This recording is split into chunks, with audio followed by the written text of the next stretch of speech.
Hello, everyone. In today's webinar, we will share why a strategic approach, particularly actually a flexible strategic approach to emission reduction is needed to embrace some of the real risk we obviously face, because the future might turn out differently as we anticipated. We are excited to share some of our key findings as we conducted 7 sensitivity analyses using our Times and Set model, which is a New Zealand energy system model, and also explore what that means for decision makers and particularly policy makers. From my personal perspective, the real benefit in doing this work is to identify some of the potential risks as we decarbonize our energy sector in New Zealand, and the opportunities as well. And in saying that, those risks are identified through doing the sensitivity analysis, and they help us enable the development of the strategy when we're thinking of the energy strategy, but also the gas transition plan that is currently in the making.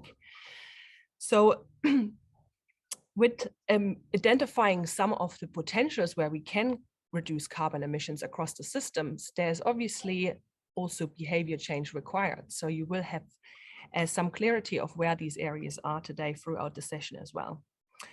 But this report was conducted by Dr. Stephen Batstone and Toby Stevenson, and both of them have been working with us on the Times and Set development for now over a decade. It's quite some time, so we have continued to improve the energy modeling for New Zealand over that period.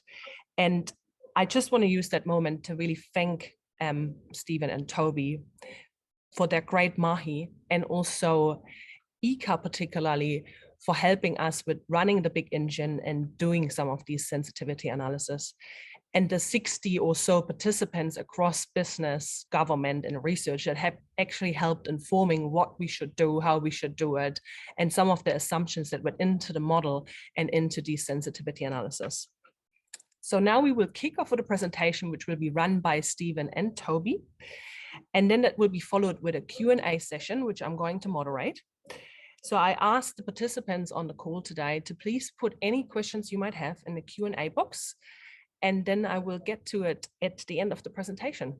For now, thank you very much for joining us today, and I hand over to Toby and Stephen. Thank you, Tina. Good morning, everyone. And thank you, Tina, for all your support and for that introduction. You can see the first slide there. The presentation's titled "A Flexible Energy Strategy Using Times." That's the BEC presentation of the work, and you'll see that in the paper if you download it. This is the more sober, the original brief. We've done a deep dive on the energy strategy, on energy strategy in New Zealand using the Times modelling. So my job is just, and Tina has already mentioned that the model, there were 4 of us on the project. Gareth Gretton and Andrew Greed from ECA actually were running the model, whereas Stephen and I were guiding the work. So this slide here is really a scene setting slide. As Tina has already said, and Steve will reflect, Times NZ is a comprehensive energy system model. It's a whole of energy system model. Everything is interrelated. It models 2 different but internally consistent scenarios, which are called Kea and Tui. And Kea and Tui are differentiated primarily on the degree to which the government in one or the other prioritises emission reductions. So if you lock this into your mind, Kea, a government prioritises emissions reduction earlier, looking for the long-term benefits to come later, while in Tui it's deferred and caught up with later. So that's the way the 2 scenarios are differentiated.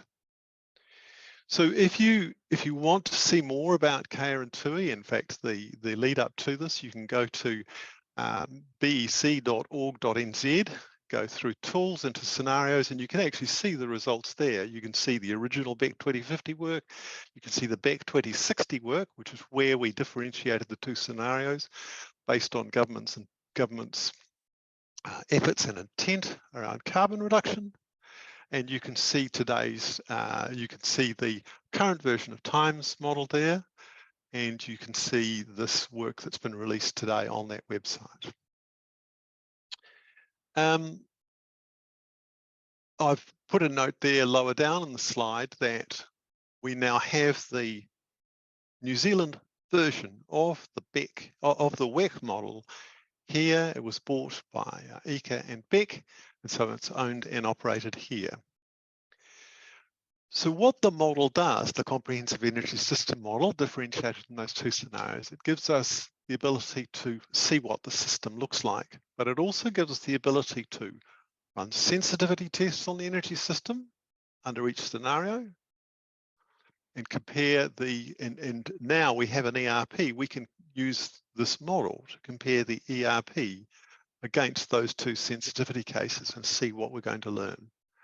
And that's what we're presenting today. We're not yes, that's what we're presenting today. I'll stop there. So, so we're focused on the sensitivity tests. Here is a full description of the two scenarios, and you can see there, as I said, Kaya takes a leadership stance in lowering emissions, choosing to undergo an assertive and urgent economic transformation. And you can see there in TUI that you can see there in TUI that the government of the day focuses on delivering economic prosperity ahead of emissions reductions. So what's going to happen now is that Steve is going to pick up on the modelling.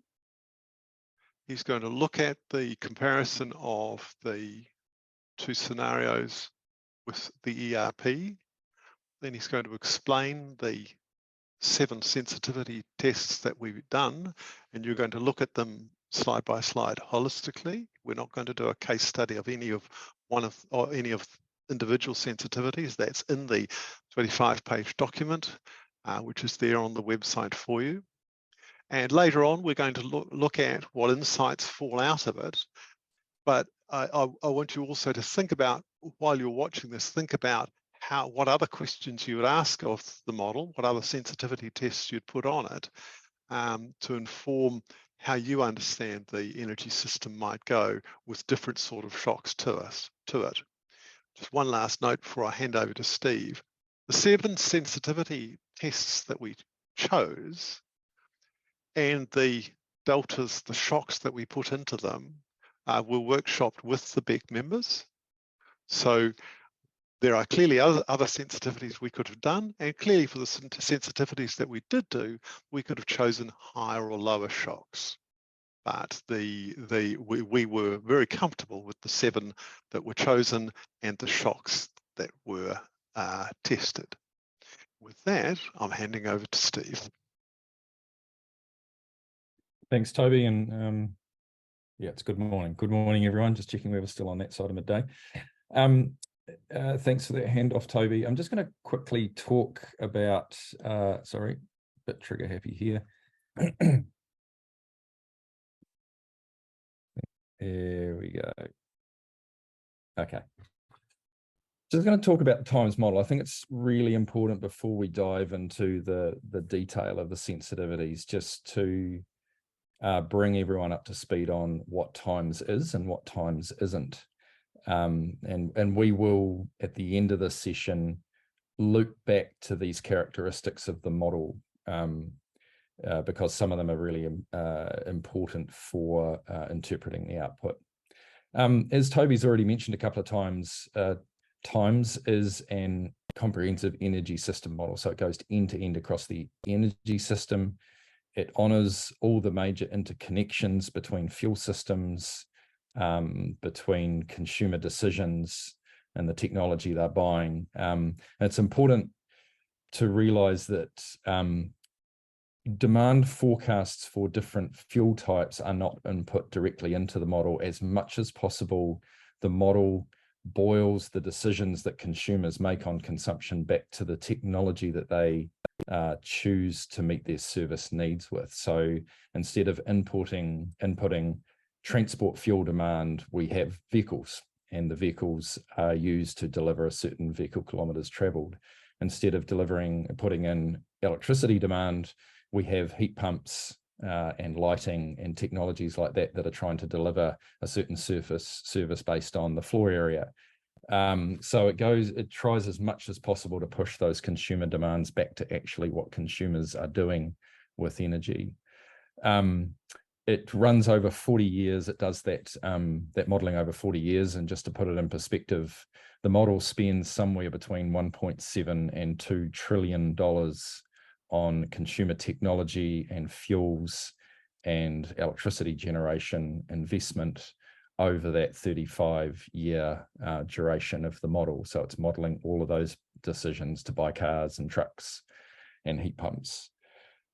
Such a comprehensive model does come with it the need to model some of these things more simplistically than reality, which is true of any model in many ways. But this is particularly a linear model. Many of you will understand that linear models therefore approximate the true non-linearities that we have, the way we think about decision making, the way we think about risk. It's very hard to model those things linearly, so the model does approximate a lot of those decisions. The great thing about linear models is they give you a whole lot of information, economic information out the back end of the model, which you don't always get in other types of models.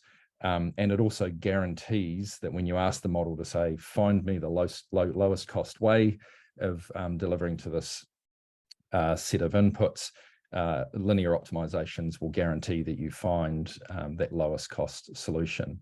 I've put down there brutally efficient. You may have heard, some people quip it'll spend $1 to save a dime, which is not quite true of a cost minimization. A cost minimization would never spend $1 to save a dime.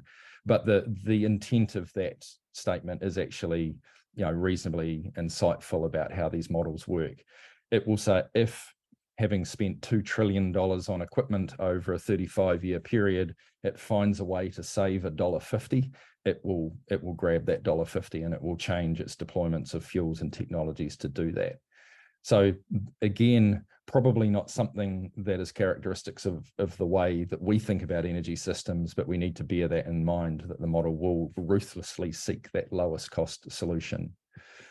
The other critical piece of information about it is that it assumes it can see everything coming. So right from day one, when you set the model going in 2020, as we do, it knows everything that's coming. So it gives you a sense of what a perfect foresight world would deliver to you. And we'll particularly come back to that one later in the commentary, because I think the perfect foresight world is illuminating, particularly if we can, in future iterations of this model, compare it to worlds where we don't have perfect foresight, and then we can understand what the cost of not being able to peer into the future is, but that's for future modeling runs. This is one piece of information we didn't have when we formed the assumptions for Kea and TUI, as Toby described those two scenarios, which was a 2018-2019 exercise. And that's the emission reduction plan and the emissions budgets over the next 13 years. Now we have those informations. They're actually quite a critical piece of information to think about in respect of the two scenarios, because they now chart a path for us to meet our commitments on emissions reductions. We now know approximately what that path looks like. And so a lot of the sensitivity discussions and how we might usefully inform the development of an energy strategy for Aotearoa was centered around, do we or don't we in these various sensitivities end up meeting our emissions budgets? So we have now modeled those emissions budgets in the model, and we can turn them on and off, as you'll see in a second, to answer the question of, are we actually meeting them when these sensitivities come through? The first question, which is a sensible question to ask necessarily, is in the core baseline conception of TUI and Kea that was published in 2019, and the model has been improved in a couple of steps over the years, but those baseline assumptions that went into the model, do they meet the emissions budgets? Now on the screen in front of you, you've got a chart where the blue and orange bars represent the emissions reduction plan budgets, the blue bars being the transport emissions, and the orange bars being energy and industry, with millions of tonne carbon dioxide equivalent on the vertical axis.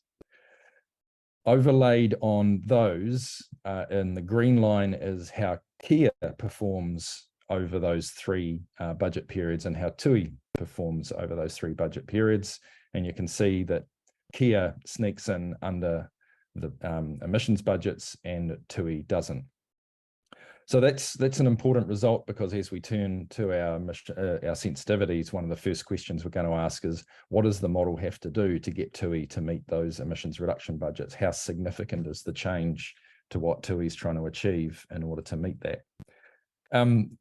Just a note, while it would have been an interesting exercise to try and unpack the assumptions that sat behind the emissions reduction plan budgets and the assumptions that sat behind Kia and TUI, we didn't think that was as interesting as saying, well, let's actually start to throw some different shocks with a small s into Kia and TUI and see how they perform. Yep, we could have done that reconciliation between two sets of assumptions and said the reasons why Kia is different and TUI is different than the emissions reduction plan is X, Y, and Z. But at the end of the day, none of us have a monopoly on the conception of the future or the assumptions that should go into these things. And we would far rather test the resilience of these two scenarios, TUI and Kia, to meeting the emissions budgets over time as we start to vary some of the inputs. This is the first time, just picking up on a comment Toby made, this is actually the first time we have done proper sensitivity analysis with the TIMES model. Up until now, we have used the baseline Kia and TUI worlds, which are two quite different worlds with their own internally consistent sets of assumptions going into the future. Now we're taking those as the base case, if you like, and so anytime I refer to the base case, I'll be referring to TUI and Kia as they are currently conceived, and you can see the charts on ECA and BEC's websites of what they report. But we're going to take those central assumptions and we're going to start to vary some of them. So the first time we've done that. This outlines what the 7 sensitivity cases were, and I will, through these, probably use the word shocks rather than sensitivities. I think sensitivities is a bit of a modeling geeky word, but some of them are shocks with a very small s and aren't that significant, but some of them, such as the gas sensitivity, is actually quite a significant departure from status quo today. But I'll just run through them very quickly. The first sensitivity is, as mentioned on the previous slide, we asked TUI to meet the emissions budgets and said we actually implemented that in the model as a constraint on emissions over the next 13 years, and we watched for what changes it made. We added $10,000 to the cost of a battery electric vehicle, so that was about a third increase in the capital cost of a battery electric vehicle over the next 10 years, and tested what influence that had in each scenario. The VKT scenario is, some of you may recall from Kia, it had some reasonably aggressive assumptions about ride sharing and limited private passenger transport due to urban design and things like that, whereas TUI had much more relaxed requirements in terms of how far you would drive. So we decided to say, what if we didn't get the urban intensity that we're after, and the ride sharing and Kia then experienced a much higher degree of vehicle kilometres travelled by, particularly by private individuals and passenger vehicles. So we increased the VKT in the Kia scenario. Gas, we increased the price of gas to $35 per gigajoule, but we only did that post and assumed and modelled Methanex exit. And the logic there is, once you lose one of the country's largest gas suppliers, then that causes some disruption in the gas market because of recovery of the fixed costs once you lose that significant consumption volume. $35 a gigajoule is probably the most extreme, if we can call it that, assumption on the slide, certainly stretching the bounds of plausibility, but we did that in full knowledge of we were really trying to stretch the system to see what would happen. Do note that that $35 a gigajoule only kicks in, particularly in Kia, in 2047, which is the modelled, in TUI in 2047, which is the model date of Methanex's exit. So the $35 only applies for the last 13 years of the modelling scenario in TUI. We also, based on some expert advice, we added $4 a gigajoule for gas storage in the electricity sector. So if it's going to be used for hydrofirming, there would be an additional cost impost for the further development of gas storage. We banned coal use after 2037, largely in line with the government's policy aspirations to see coal and, I believe, liquid fuels for process heat eliminated by 2037, but we imposed the ban on coal only. We combined the gas and coal sensitivities in the 6th sensitivity, and then the last one there is we doubled the cost of woody biomass. Tranche 1 and Tranche 2 just refers to the way we modeled them in our scenarios, but we doubled the cost from $10 a gigajoule to $20 a gigajoule in that. You'll notice on the charts that follow, that we'll quickly flick through, that we did each of these runs in Kea and Tui with and without that first sensitivity. So every time we asked a question, for example, on the battery electric vehicle or the gas scenario, we said, how would these scenarios respond with the emissions reduction budgets, and how would they respond without it? What we found is that Kea continued, even in the presence of all these sensitivities here, Kea continued to meet the emissions reduction budgets irrespective of which of these sensitivities were run, whereas with Tui, it usually didn't meet the budgets if you didn't ask it to, and therefore we did a separate model run that says, now we'll throw each of those sensitivities at it and we'll impose the emissions reduction budget. So you'll see twice as many sensitivities run for Tui as we did for Kea, and that's the reason behind that, because we didn't want to just repeat information on Kea. Steve, excuse me for interrupting. You've already been challenged, or we've already been challenged on the gas price that we've used there as the shock. The question is, does the gas price include or exclude carbon, and when does it get to 35 gigajoule, which seems quite high relative to LNG import pricing? So we may as well head that off now. Yeah, it's New Zealand dollars 35, which at the moment is just a bit over 20 US dollars a gigajoule. It is high. It doesn't include carbon, and it is deliberately high because, especially in Tui, we are peering 25 years into the future. So we did deliberately push that up. I was just going to make the comment, and it picks up on the gas question and any other questions about the values. I imagine all of us could come to different conclusions about the numbers we would want to test in here. And we're certainly not claiming we have the best values for the sensitivities, but they are designed to be a bit provocative. And we did look at the import parity with LNG, but then it's, again, we had to peer into the future and say we cannot anchor ourselves exclusively around what we see today. We need to think about the future as well.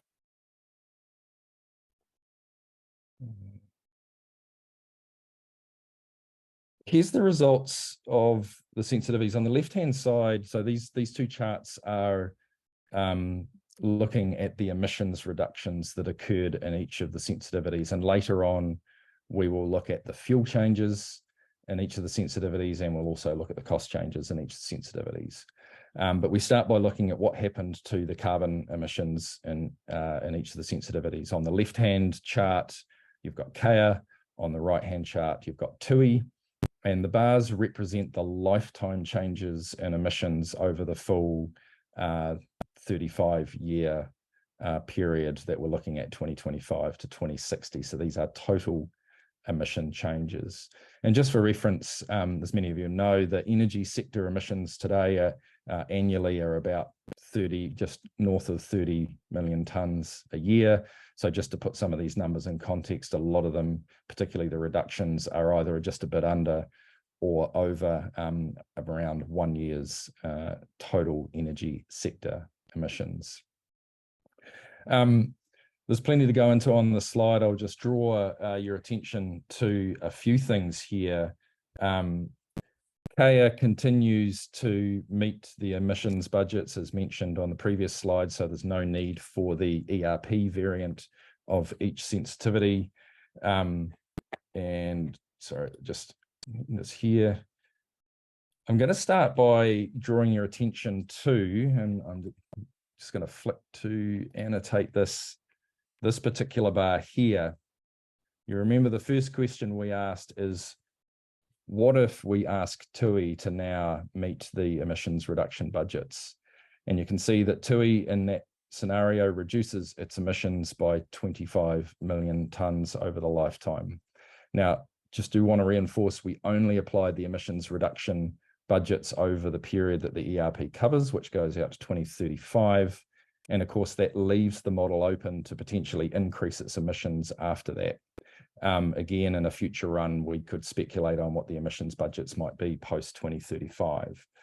The important thing about focusing in on that ERP sensitivity and TUI is every time in this other sensitivities we include the ERP constraint, you're actually seeing a combination of what happened in the sensitivity, but also the effect of the ERP budgets being applied. So you're seeing a mix of two things. So even though these gas sensitivities out here are saying 52 million tonnes of carbon dioxide reduced, around half of that is simply because we're also including the emissions reduction plan constraints in there. So that sort of did half of the heavy lifting in those scenarios before you even got to vary the price of gas.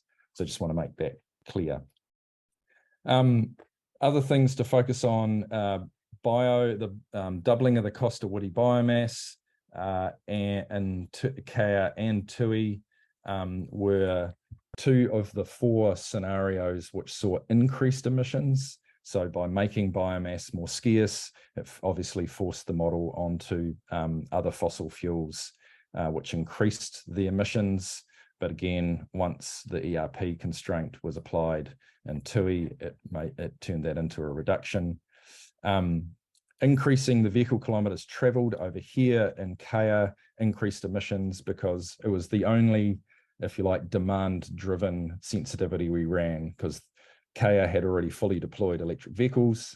Therefore, if you ask it to drive 20% more vehicle kilometres travel, it's obviously going to drive up emissions because it can't reach for any more vehicle emissions reduction technologies because it's already fully deployed. Interestingly, in Kea, the increase in the cost of a battery electric vehicle made absolutely no difference to what the model was saying. It still deployed exactly the same number of battery electric vehicles as it did in its base case. Whereas TUI actually moved away from battery electric vehicles and saw an increase in the deployment of hybrid vehicles, plug-in hybrid vehicles. I'm not going to go into all of these in any detail because we'll touch on all of them, but coal, the banning of coal had a very, very small impact, largely because both the scenarios had largely reduced coal from the supply chain by 2037 when the ban came into effect. And then the rest of the sensitivities are the more significant ones, usually because they're involving that very significant increase in the price of gas, which we are going to touch on again. Steve, before you go on from that slide, we've got a couple of questions on the biomass sensitivity. The first is biomass being treated as a zero emissions fuel? And the second one is about the costs. The report says it's $10 per gigajoule, moving to $20 per gigajoule, and this person says $10 per gigajoule as a base case seems optimistic. Do you have any comments? You go.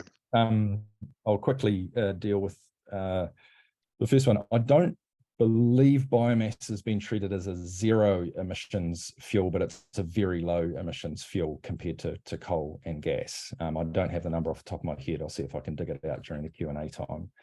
In terms of biomass costs, the $10 a gigajoule assumption came from a piece of work done by Scion, I believe.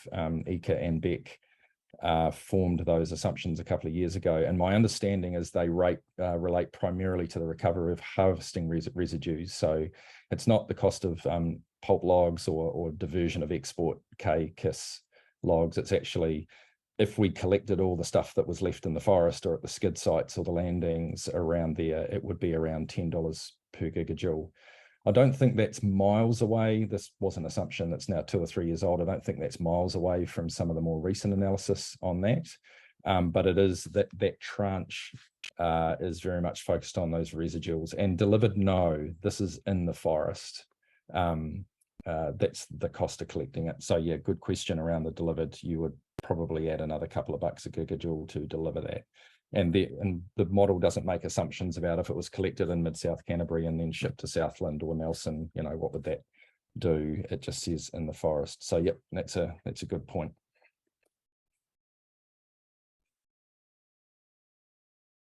So this is your first look at the change in fuels consumed. And look, in the next 2 slides, we could dine out on these for an hour.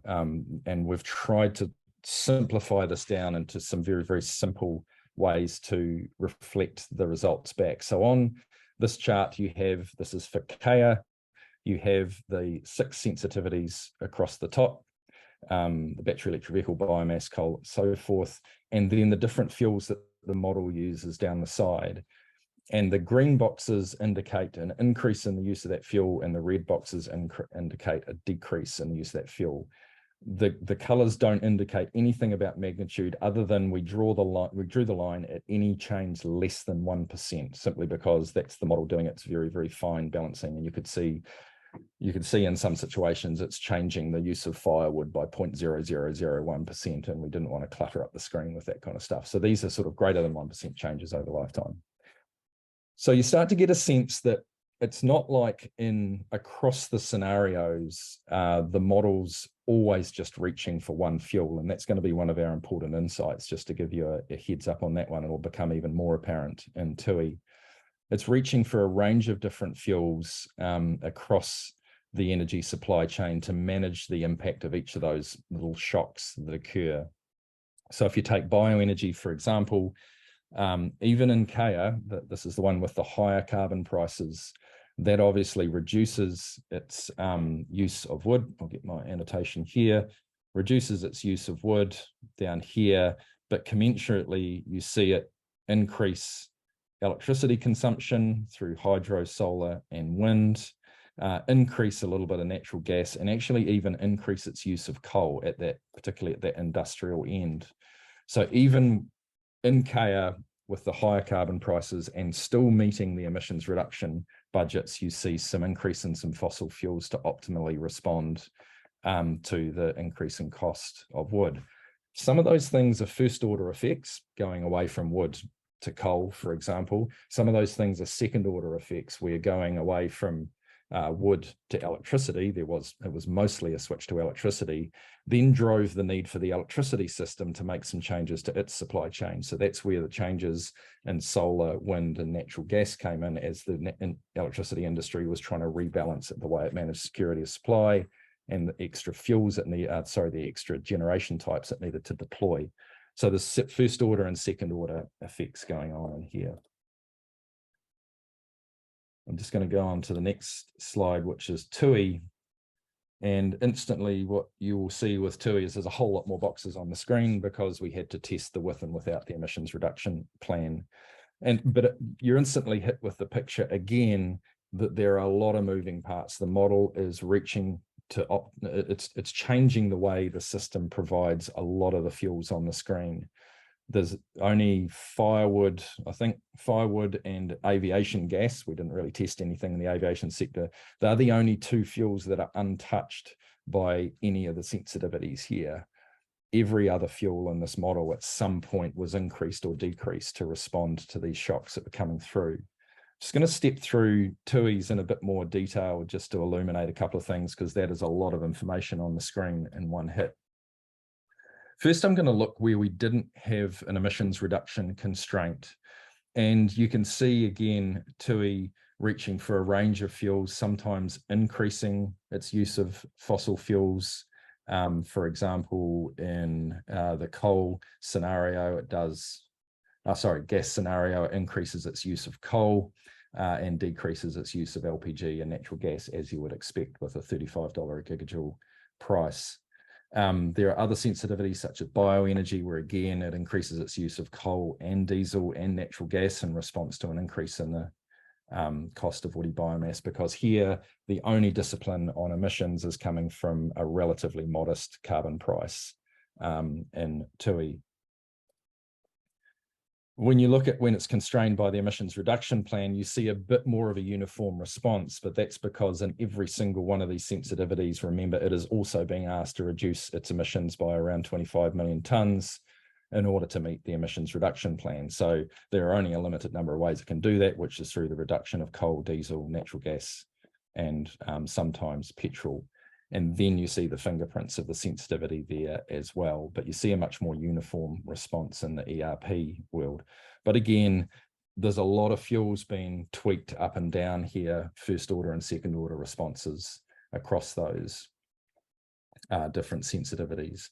So when I put that picture back together again, you can understand why this is giving us a picture that there's a huge diversity of responses.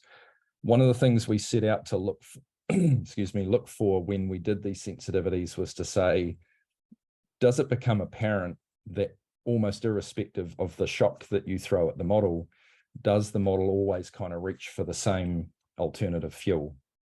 And the answer is a clear no. It's a resounding no across all of these sensitivities, irrespective of whether it's Kaya or TUI. You see the model reaching for different fuels to manage different situations, which may seem self-evident given that all of these sensitivities are targeting different parts of the supply chain. But I think it's just an important result from the modelling, even if it is a bit self-evident, to say, well, different situations call for different fuels. The only one which is getting close to a consistent response is probably in the presence of scarcity of any of these fuels. Electricity is always in the mix there somewhere, either as the thing that the model directly switches to or as a second order response. But it's not the only thing. Steve, before we go to the next slide, we've got a couple of questions, and we'll start with Tim Street. He said, is the model conservative because you're making all the decisions based solely on cost? And of course, Tim's right. Can you see Tim's question there? I can, just reading it now. It's part of the insights. Yeah, so Tim, really good point. And thank you for that question. I think it just goes back to those caveats at the start. Yes, the model is chasing the absolute lowest cost. And an interesting exercise would be to compare sort of backcasting what the model said and what actual people did. We could amend the inputs in the model to sort of try and take account for that, but a lot of the benefits of times is that if you just let it ruthlessly chase least cost, this is where you get your economic information.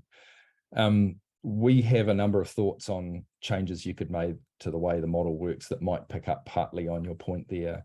I think the other point in there is it's not just the least cost. I think the perfect foresight thing is also relevant to your question, that people might make different choices under uncertainty than they would if they knew exactly what the future was going to roll. So I think both the perfect foresight and the least cost thing go to your point, which would need a change in the way that we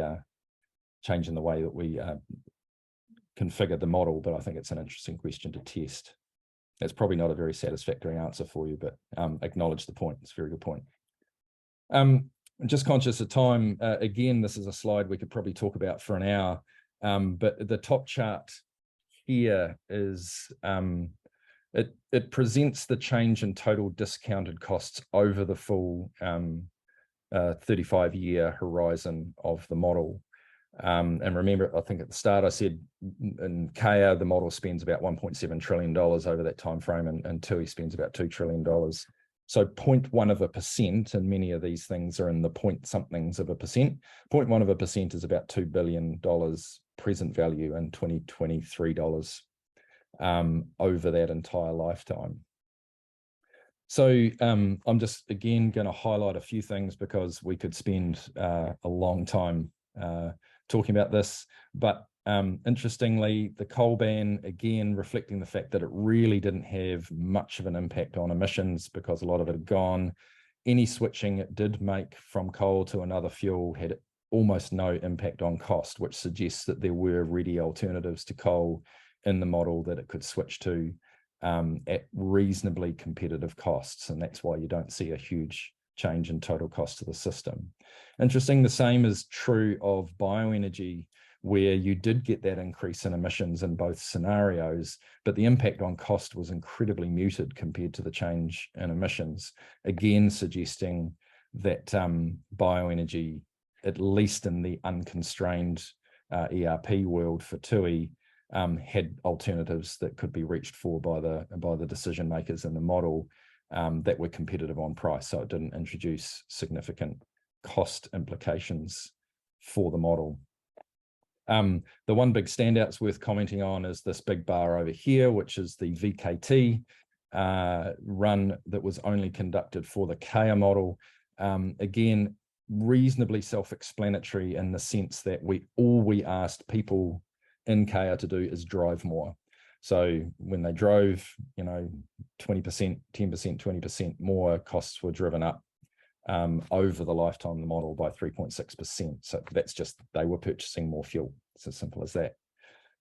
The interesting thing on this chart is obviously when we first saw the top chart and the bottom chart there is just the repeating the previous information about change in lifetime emissions, is you're tempted to go into a discussion about, do those costs seem surprisingly high? Do they seem surprisingly low? Or maybe we need to resist making any judgment about what the magnitude of the costs are. But I still think it's a valid question to go, does it feel about right that if you increase the cost of gas or you increase the cost of an electric vehicle, that you're getting 0.2, 0.3, 0.5, 0.6% changes in the lifetime costs?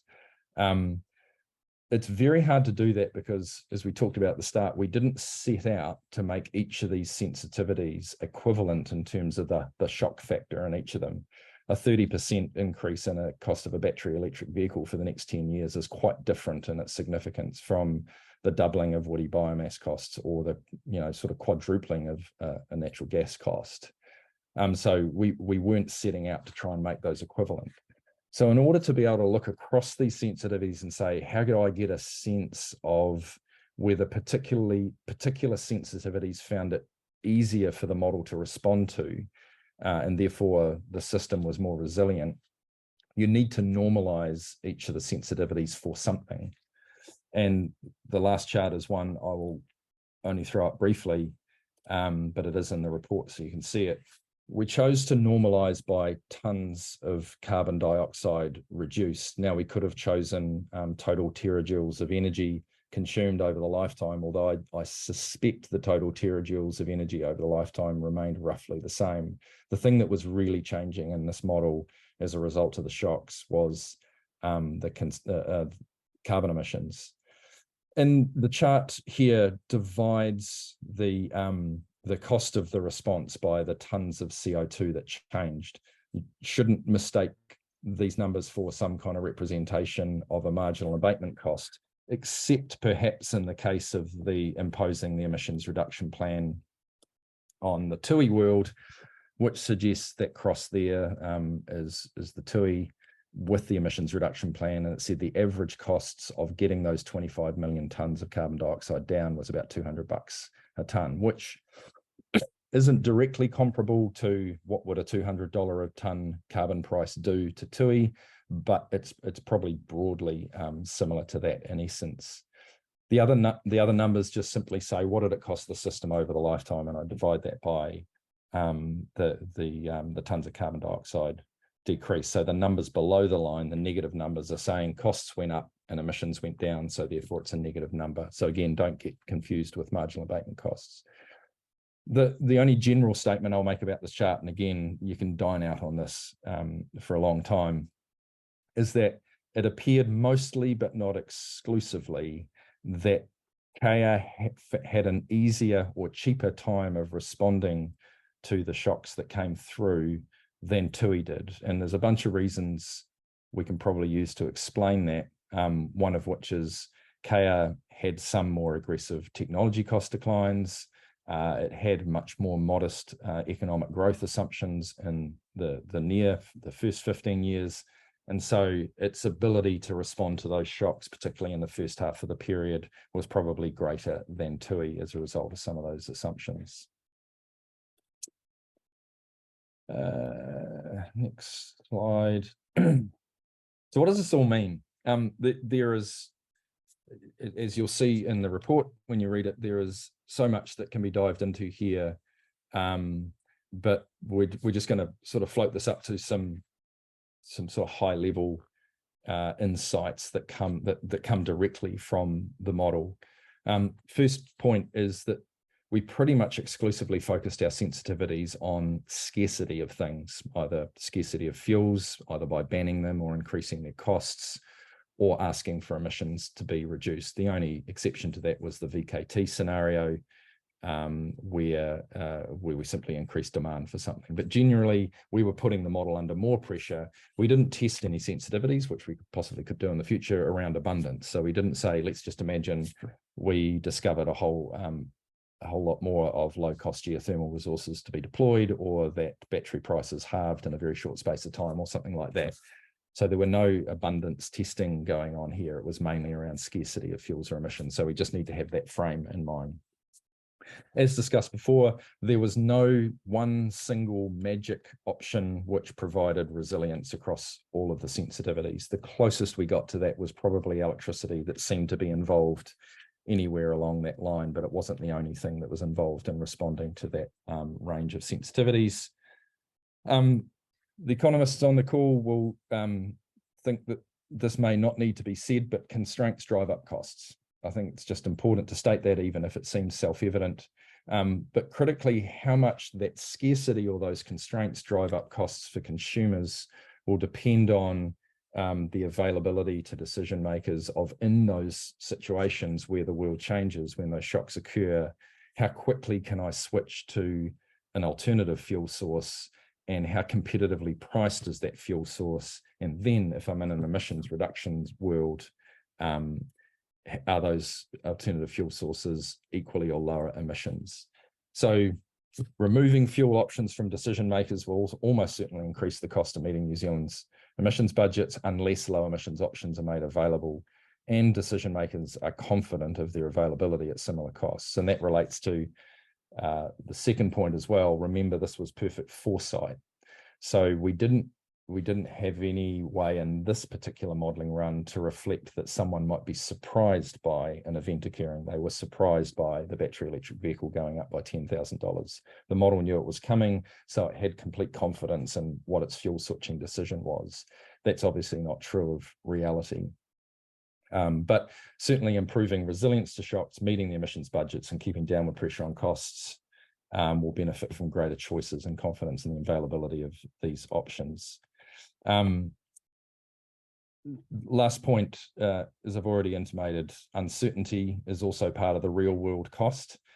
In future modelling runs, as I mentioned before, we do want to complement this model with a way of surprising it, to really start to unpack what's the cost of that uncertainty relative to a obviously unrealistic and implausible world where we all know what's coming, but you can start to shed light on how much that uncertainty costs. I'm going to pause there and hand back to Toby to bring that all home. Thanks, Steve. I'm just going to go back up a couple of slides and pick up my observations from here. So when we first saw the results, and you can see this in figure 3 in the paper, we did one of the case studies there. We saw, first of all, we saw the diversity. There wasn't a big binary, oh, we stop using this, now we start using all that. In this rational, perfect foresight model, once the shock came through, the economy chooses a whole lot of different things, both positive and negative. What we also saw, and you see this in the case study, is that changes through time. And so we can see out in 2050 and 2055, for example, some breakpoints, because the model also had various things happening at those future dates. And as you'll see in the case study, there's actually a quantification behind each plus and minus on the chart. And that diversity, it was that diversity that struck us. And as you've seen, we've gone on and looked at the costs and so on. And Steve has said several times, don't lose sight of the fact that this is a rational and perfect foresight model. And of course, we had the question from Tim Street asking about, well, are people really going to be that rational and that irrational, especially given the uncertainties? So, and we also know, because it's a model, the prices that we're using will be wrong. And so what this has actually led to is the insight for us is that the more options that we can leave open, first limb is the more options we can leave open, the more likely we see the less pressure on costs. And Steve's made that point very well. But it also points to the implication for policymakers is that rather than applying policy positions that reduce options, the smart strategy for policymakers is to pursue policies that reduce the cost of low carbon options. So keep all the options open, put your energy into lowering the cost of the carbon, the low carbon options, so that when those shocks come through, and when time passes and uncertainty reduces, that people are more likely to select the low carbon options on that you can see on this slide. So that's, and we thought, whilst people might have already come to that conclusion without doing all of this modelling, we think that it's quite valuable to both see it from those seven sensitivities, also open the door for trying other sensitivities or other levels of sensitivities for the cases that we have used. But here we see the insights, Steve's gone through the insights, converted into that message for policymakers. And we read, focus on enabling energy system decision makers to respond to unexpected changes based on their assessment of the situation as it arises and the options available to them. And the 4 bullet points we go through are what I've just said, which is to give all of the options a chance and focus your attention on putting a tailwind behind the low emissions options, so that when we see the changes in the future, the energy system is more likely to select the low emissions options when reality comes around. And that's where we got to. And we thought it was quite a powerful message. You might have thought that all along before you saw the presentation, but we also have the tool to give this further road testing if you need to. And so I'm going to hand back to Tina. And Tina, if you could take us through the questions that are still open. Hello, everyone, and thank you again, Stephen and Toby, for presenting today. I mean, there's some great takeaways from that project. And again, as I said, and as you said as well, Toby, you know, there's a lot of things out there already in terms of remove uncertainty that we often discuss, but the model has sort of like confirmed that, which makes the message much stronger, and focusing therefore on how do you incentivize in some areas where you see it makes good sense to deploy a certain fuel or certain technology across the system to lower emissions and it's cost efficient. How do you drive that behavior change, right? Is then the interesting policy question, because obviously the model does not answer the behavior change question. We had a couple of questions coming through. I had one as well that I'm desperate to ask, and that is, what do you think for you was the biggest surprise when you did that work? What was the biggest surprise?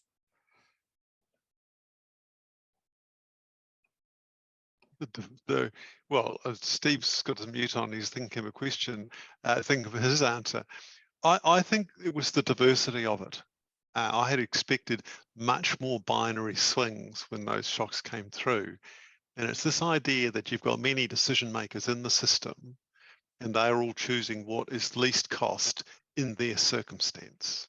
And that question that Tim Street answered, you know, you could qualify that decision making by the fact that some people might be quicker or slower to move, or make you know, decisions based on another view of the future at that point of time.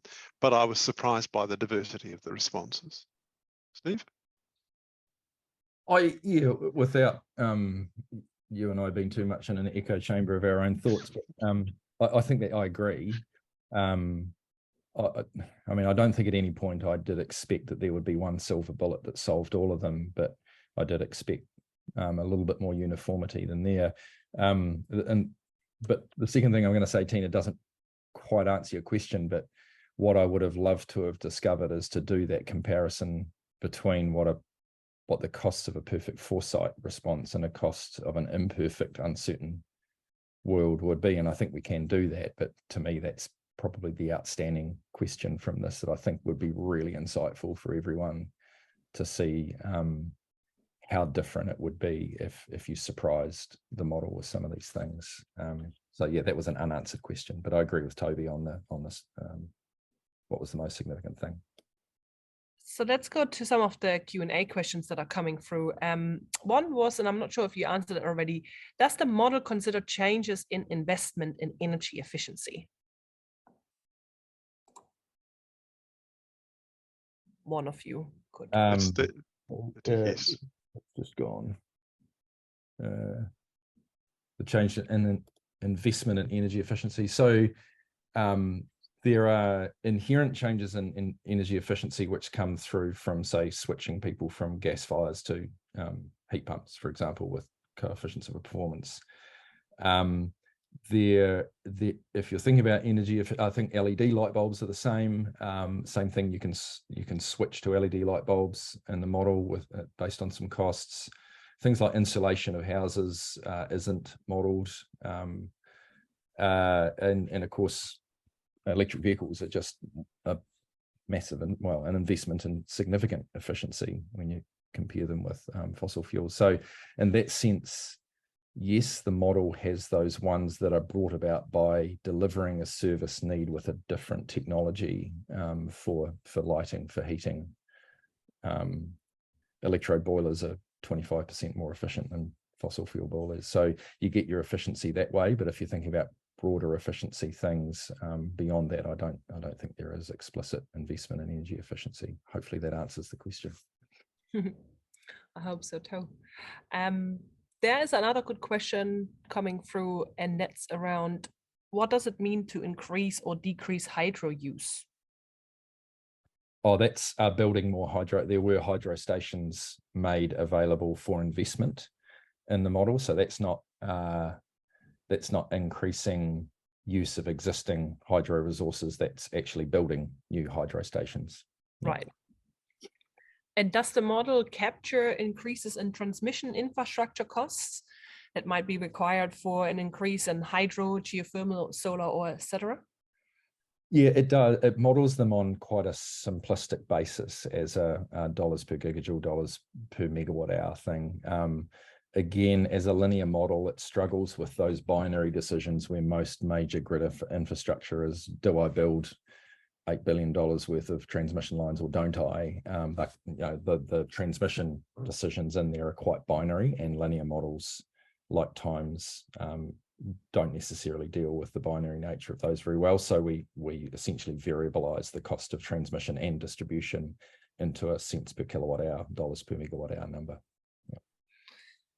And Steve, I saw you started typing an answer, but I'm not sure if we went to this question throughout their presentation. But Tim Street was asking, you mentioned a secondary output of the modeling is useful economic insight. Does the model produce info on the costs of various fuels and how this might impact consumers, including people in general? This might inform policy decision making.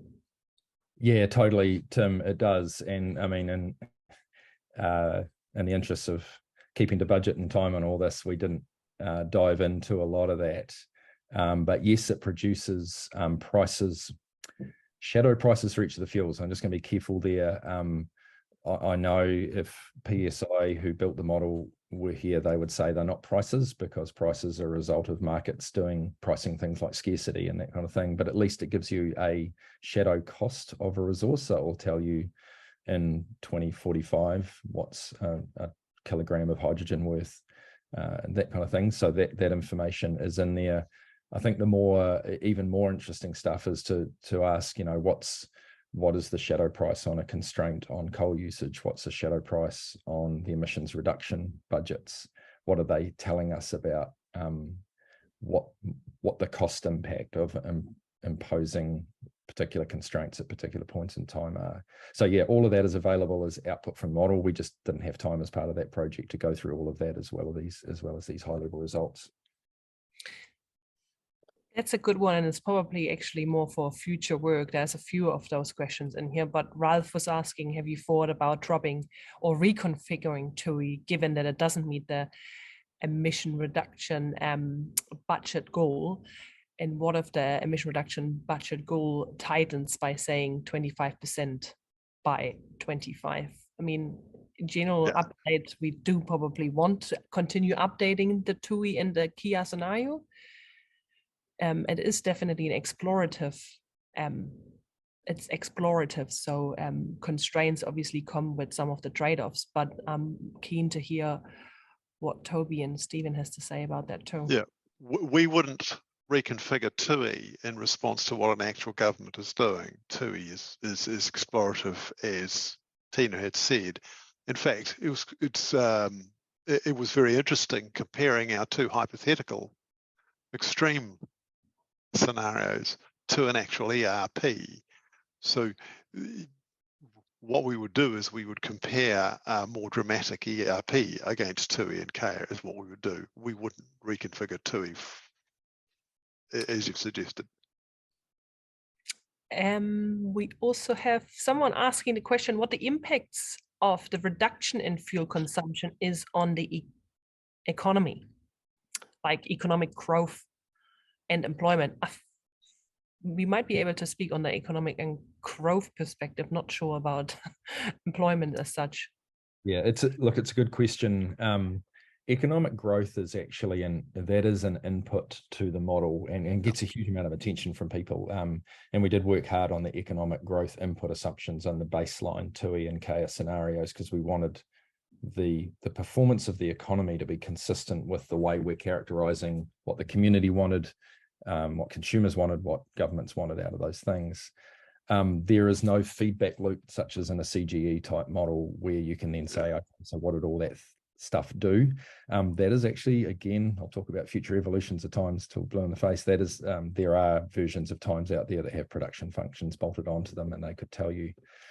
Tina did, argue hard earlier in the project to do a workforce employment lens on this, and I think it's a really, really valid question that we do need to look forward. If we're going to, deploy all these electric vehicles, what does it mean for auto mechanics? If we're going to deploy solar panels and wind farms, do we have the workforce to support that, et cetera, et cetera? There are a lot of implications of this stuff. I'm not going to speculate now on what they would be, but I think it's a very good question and one that we could consider in future work, Tina, I think. Mark has asked an assumption question and he said you might have addressed it already, but what are the assumptions around development of supply chain distribution of hydrogen, and did these change with the scale of use? Yeah, again, imperfectly, we would have done that on a variabilized basis. I'll have to go back and double check, and Mark, feel free to get in touch if you want the exact numbers. In fact, any of you who do want, if you've asked specific questions around assumptions, please get in touch and we can answer those. But Mark, I think ours, the hydrogen, the distribution infrastructure costs were like transmission. They were variabilized. So for every kilogram of hydrogen, I'm assuming I'm going to need a bit more of a distribution network behind it. Electrolyzers were scaled by megawatts of capacity or production size. Yeah, that's how we handled it again in the constraints of a linear model. That's correct. And we do have the assumption, I mean, most of our assumption is the beauty with times, right? We don't really use much commercial sensitive data in there. We're trying to use data that is then available for people to see what's going in, what's coming out, to avoid questions around the works of times, but also the inputs and outputs. So we do have availabilities when it comes to assumptions. So get in touch, but they're also obviously throughout the web pages available chart by chart, setting by setting. So you can dive into the specific technologies, high level sector or technology. You can play around and get as nerdy as much as you want using the tool in itself. And there's also pre-prepared slides and charts ready to go if you want to use it in any document you're preparing as well. But sorry, Tina, just to interrupt there. I wonder if it's worthwhile you or Levi putting the link to those pages in the chat, because I think, again, reminding people that at least for the base case TUI and Kia scenarios, not for the sensitivities, as Tina says, there are great charts for you to explore both the assumptions and the outputs on Beck and Ika's website.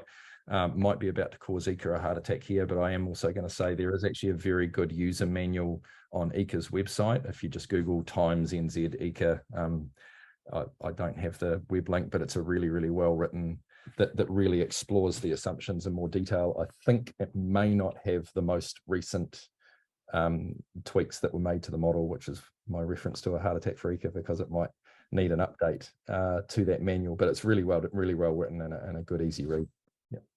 And the update, and therefore we probably not going to update this document as such, but be adding any changes we make to the document as a separate document, if that makes sense. So that will be then available as well. Obviously, we had to do updates, like the refinery obviously has closed. So what does that mean? So, but that has been considered in that sensitivity analysis already.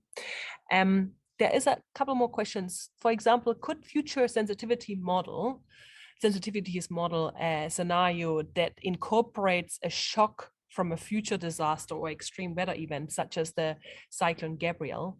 Stephen mentioned adding some uncertainties such as this at the end of the future iteration. Or could a sensitivity include increasing resiliency via energy infrastructure investment to natural hazards or climate change risk? Yes. Yeah, I think the answer is yes, as long as we can tie all of those shocks in some way to the input information that we put in the model. So, for example, I actually think there might be a temperature variable in there in terms of the assumptions of temperatures by district, by area in the country to determine heating loads in buildings. But as long as we can describe the Cyclone Gabrielle equivalent in terms of here's what it would do to some inputs in the model, then yes, we can do it. And we can, we have worked with Auckland University, some of the optimization experts up there, on how you would use times, but surprise it. So let it sort of trundle along for a few years thinking we're in a normal world, and then boom, you hit it with a shock. So that is a piece of development I really think is worthwhile. So yeah, as long as we can, as I say, characterize those shocks in terms of the inputs into the model, then absolutely yes, we could test a range of things there. Yep. And that's a good one, and it gives us the discipline to actually nail down what this work translates into. Given government work currently underway, and what you've seen in terms of the data modeling, what do you see as the 3 most important policy settings in order to achieve the New Zealand emission reduction targets? That's an excellent question. Thank you, anonymous attendee. Sadly, we can only give you the policy settings that we suggest that the modelling has yielded, and we've already discussed that. And so number 1 would be to keep options open, because that will give us the least cost energy system, but to focus your effort on policies that will give low emissions technology a cost advantage. So that's our big suggestion to policymakers. If I were to come up with 2 more, they wouldn't have come from this work. They would have come from other work. And so I think there's only really one important policy setting that has come out of this work. Steve, do you want to comment on that? Yeah, the only one I would add, and it is I guess it's a well-trodden path in terms of advice to policymakers, but I do think, giving decision makers clarity and not trying to add to the uncertainty about what those choices might be and the path we might be on in terms of developing those choices. Because again, Toby's right, we didn't necessarily draw this from the model, but I think if we could illuminate the difference between when I have perfect foresight and when I don't, you would find there's a cost to that uncertainty. Now, uncertainty is inevitable. It can't be eliminated. It's just part of our real life. But if there are ways that policy can be developed that doesn't add unnecessarily to the uncertainty that people make about what kind of options they're going to have in the future should they want to respond to a shock, I think that's just it's a really important plank of that. And if I just can add, obviously what was mentioned was focusing policy efforts on low emission and low cost fuel options. So we saw that obviously there is still preference for some of these solutions to be uptaken in the model over from a system perspective. So again, what is the sort of policies you can do from a behavioral change perspective to motivate more uptake of those instead of, for example, banning, because we had seen there wasn't actually a great impact. So more getting disciplined in terms of focusing your energy on some of the enabling policies, I think, is a big key takeaway, considering we've seen the numbers and the uncertainty. I mean, to give an example, the emission trading scheme is obviously a powerful tool, and in the recent weeks, it has been, a lot of debate about it, which obviously adds to a certain uncertainty. And some of the advice that comes out is meant well to review the settings, for example, but I think the frequency actually causes a bit of uncertainty around the tool in itself, how often advice comes out. So sometimes we need a bit more predictability when it comes to businesses want to know, obviously the carbon price goes up, so I can go ahead and plan for the best decarbonized option suitable to my business, instead of having these bouncing around prices to some degree that are stimulated by some of the regulatory environment uncertainties. So that's just examples. But we've answered most questions. There's a few more coming through here. I think I accidentally triggered I'd like to answer Hunter's question live, which yes, I was about to read that one. Are you answering it? Yeah, so Hunter, yep. The way we implemented, and this was actually a bit of a world first for a times model, the way we took account of storage, at least in the electricity sector, was that we implemented a constraint in this model that reflected the combination of electricity authority system operators, winter energy margin and winter capacity margin. So not so much the winter capacity margin, but the winter energy margin that says, should I find myself in a fuel constrained period over a few months, how much reliable generation, which drives storage ultimately when you're talking about that period of time, do I need to make sure I have? The model doesn't model the flows in and out of a storage reservoir, but it just knows that a hydropower station can perform reliably over this period of time in a 1 in 80 dry year to this level. And therefore, if you want higher security of supply, you're going to need to invest in something that's a bit more firm. So it's not modeling flows in and out of a storage reservoir, but it is putting constraints on the solution to reflect that modeling, that storage need.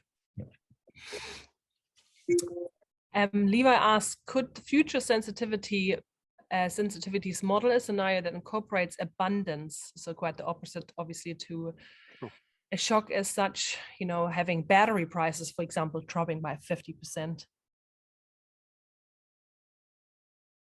Absolutely. Yep. Great.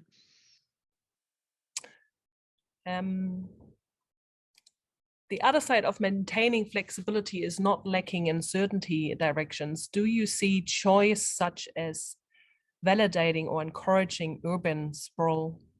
Oh my God, Germans trying to read questions, as having implications for transport fuel in a way which ultimately drives up costs of meeting emission reduction goals?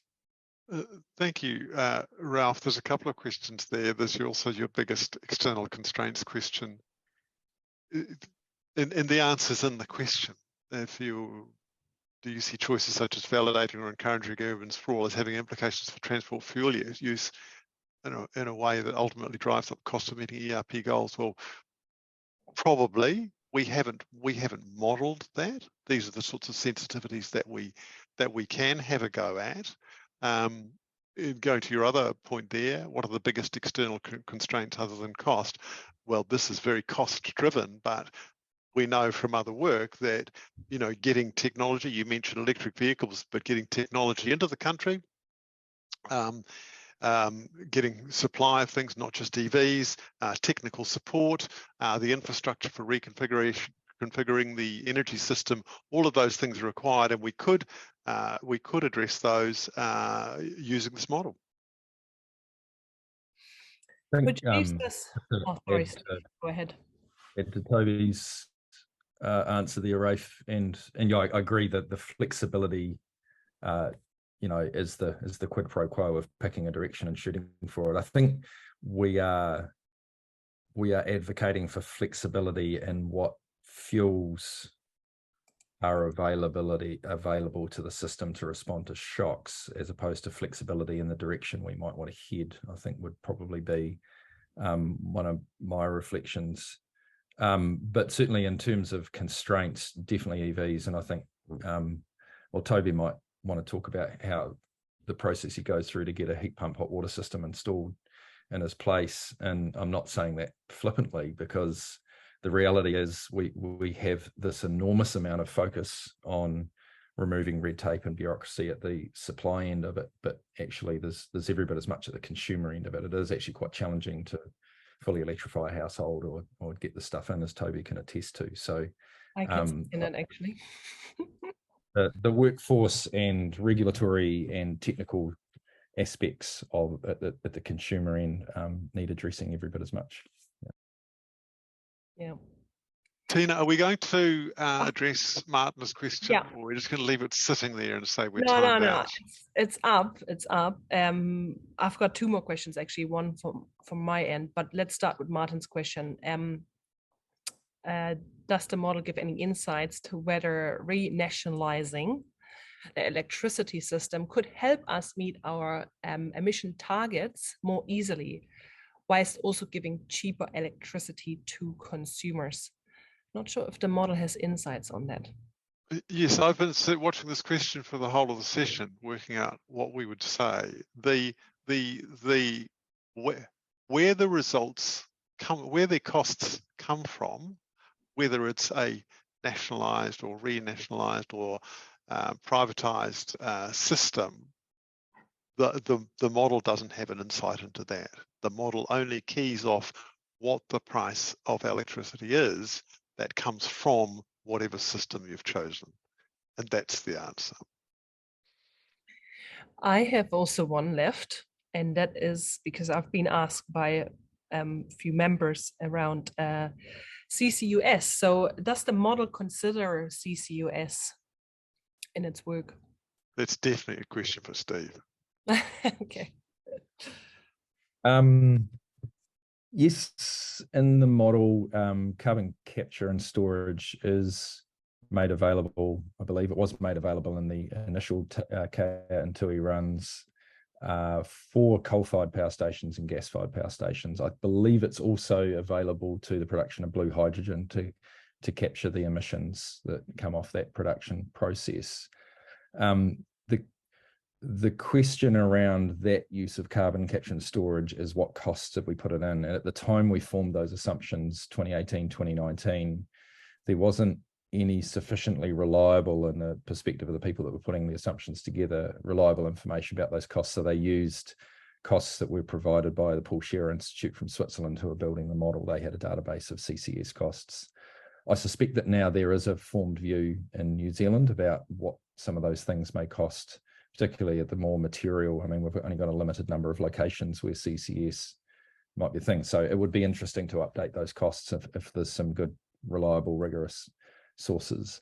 Ironically, the one place that carbon capture isn't modelled in times is on geothermal, which of course has been the topic of some news over the last year, with Mercury and Contact trialling that. So that's an obvious area for development, but to be fair, that only sort of popped up in the last couple of years. So there are still geothermal emissions coming out of the model, because it's just assumed that the fields that are being the steam's being extracted from emit at roughly the same rate as they have historically. So it would be good to talk to those companies to see if they could give us some plausible estimates of the costs of carbon capture on geothermal power stations. Would be a great enhancement to the model. Thank you. I think the next question is I can actually answer. If we will take a pre-there, or are there immediate plans for developing the TIMES model further? Yeah, there are some plans. ICA and BEC is working currently on potentially starting the work to update TIMES at the second half year of this year. So probably to be expected to kick off after July or something about that time. And obviously the times, the work is very much informed by business and government and research. So we would kick off the work again with some assumption groups, and they would then obviously discuss things like what needs updated on Kia and TUI in itself and the narrative potentially. Then there is obvious updates. Obviously, we've just recently here New Zealand Steel reducing obviously their emission footprint through their new installations. So that something like that. Hygienic factors have to be considered. Then the earlier uptake of solar, for example, will be something to be considered. But then there will be also things that we want to take in, like CCUS, more consideration in geothermal, something like that. And that's all to be debated with whoever is interested. So get in touch is probably what I'm trying to say with a very long way. And yeah, so the update is going to happen. That is also the last question from what I can see. That means we are running on German efficiency and can finish this seminar in advance to the actual time, which would have been 12:30. So you have your lunch and not getting hangry and asking more provocating questions. That's definitely appreciated.